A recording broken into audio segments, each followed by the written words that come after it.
I bring before my mind's eye a scene which would imply that I am the one that I want to be, or that my friend or others are as I would like them to be.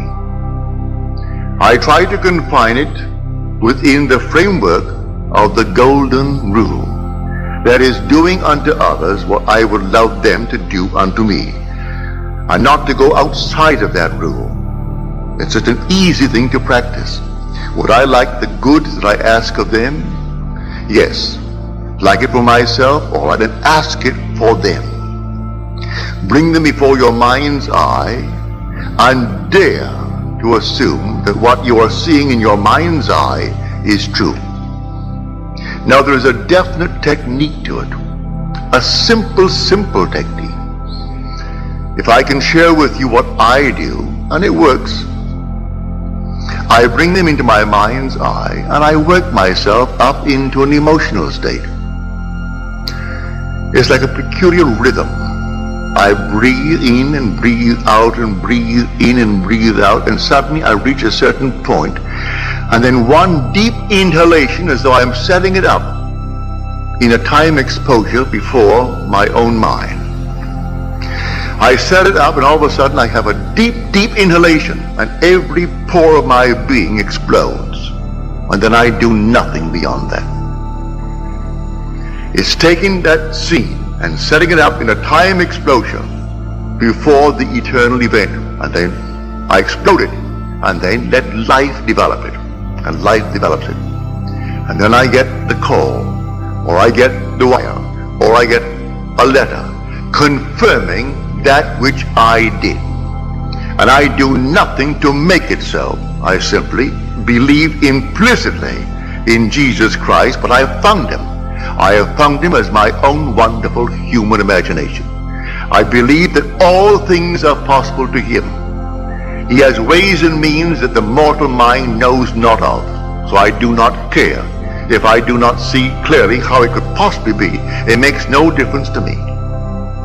I simply bring into my mind's eye what I want to see it clearly, explode it, and then let it be. Now it could be tomorrow, it could be a month, it could be even years. I am not concerned.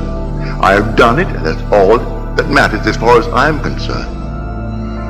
Everything has its own appointed hour. See the vision? That was my vision. The vision has its own appointed hour. It ripens. It will flower. If it be long, wait. It is sure, and it will not be late. A little chicken, 21 days. A man, 9 months. A horse, 12 months. A little lamb, 5 months. And there's a time interval between that impregnation and the actual embodiment of that state. And I do not know the time intervals. I only know that all I do it. And if that time interval is a day, well, it's a day. If it's going to be a month, let it be a month. I do not know the time intervals between my vision of you be the one that you want to be and you becoming that which I have assumed that you are. I do not know the time interval. But there are time intervals between the impregnation and the birth of that impregnation. But I tell you, it works. So I do not need to ask anyone or turn to anyone. Not that I am not saying to you, turn to me. If you have confidence that I can use a law that you are not yet aware of, or feel that you cannot quite master it, I invite you to turn to me. Cost you nothing. I charge not one nickel for it. To me, it's a simple technique, a simple process, and I look upon it just as this. If this hand is itching now, and the back of the hand is itching, this hand is easier for me to use to scratch it and relieve the itch than to take this and try to reach it with my fingers. I can't get back and reach it, but I can get it with this. It's the same body, so I call upon myself. If you cannot yourself, I would say, alleviate the itch may be for money, the itch may be for recognition, the itch may be for something, well then ask the one in whom you have confidence.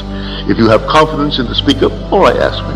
I tell you, I don't charge. I do not charge 1 penny, neither do I accept any money.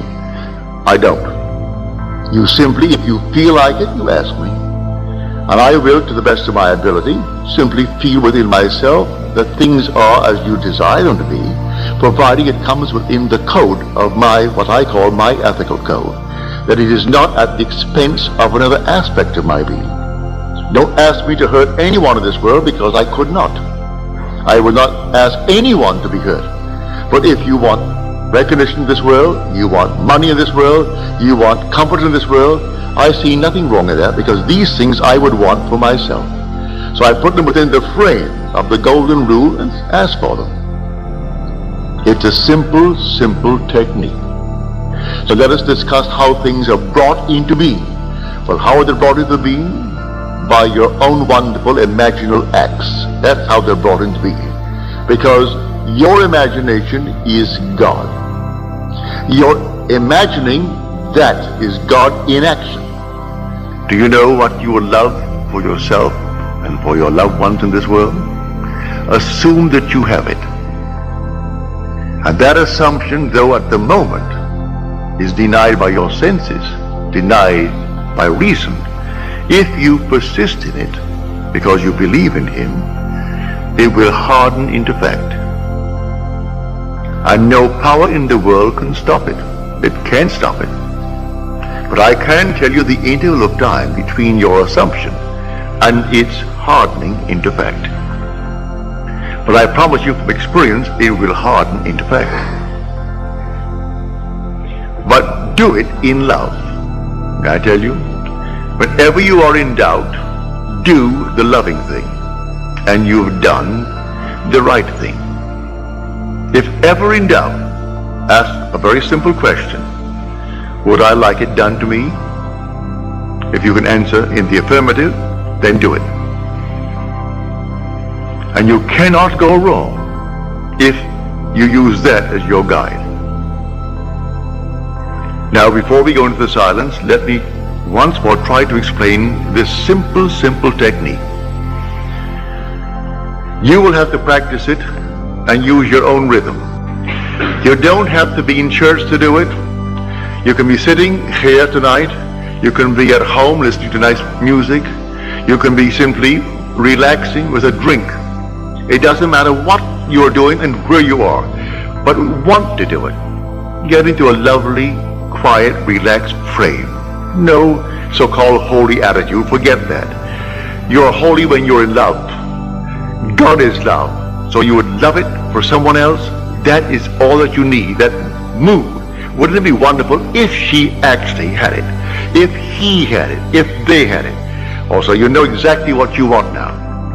And then you imagine you are seeing them. You can see them in your mind's eye and see them vividly. And then breathe yourself into a rhythm. They're telling you that they have it. And you're getting yourself worked up emotionally because they're telling you that they have exactly what you know they would want in this world. And then you reach a certain point and you explode. Something actually goes out of you. It's power. You work yourself up into a certain emotional state and then suddenly you explode. And you feel everything go out. And you cannot repeat it. There's no desire to repeat it. It was an actual psychic, sexual act. But there's no physical act. There is no evidence of any physical act. But it's the same thrill that you would were it a physical act. Work yourself right up into that state and then let it go. And do not raise one finger to make it so, any more than you would after impregnation. What can you do after pregnancy is taking place?